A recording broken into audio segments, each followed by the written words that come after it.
In the early hours of this morning, it was a devastating earthquake that was felt as here in Kabul and as far away as Pakistan, but it was particularly devastating in two provinces, in Khost province and Paktika province, and it has affected 5 districts. These are quite rural and remote areas. They're quite difficult to get to, some of them. And at the moment, we can't verify figures. The de facto authorities are talking about around 1,000 people affected by this, but we haven't been able to verify that. UNICEF doesn't know how many women and children are affected either.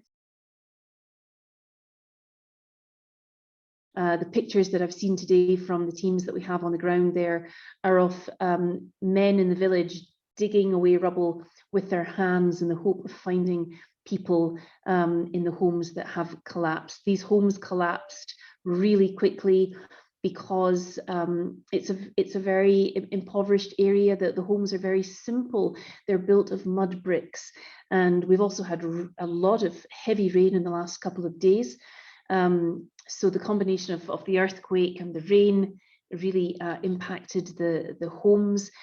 The rain has also impacted our ability to get to some of the villages because we're experiencing some landslides, which is hampering aid efforts on some key roads.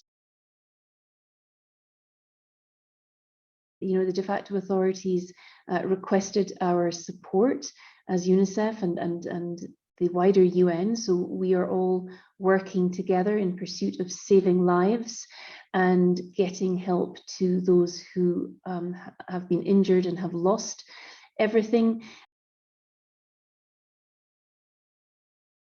We were able to send things like tents and tarpaulin, which are so critical for giving people who've lost their homes shelter. We've been able to send blankets and coats and shoes, again, to keep people warm. And we've got things like hygiene kits, towels, chlorine tablets, soap, sanitary pads, everything that people need to keep clean, keep safe, and maintain their dignity. This is a country that has seen some form of conflict or crisis or insecurity or natural disaster for the last 40 years. Then on top of that, since August 15, we have seen the economy collapse. We know that around 97% of the population is on the brink of poverty. We know that people are having difficulty feeding themselves and that there's a chronic malnutrition crisis stalking the country. We know that at UNICEF there's 1 million children under the age of 5 at risk of dying from severe acute malnutrition unless we get them urgent treatment.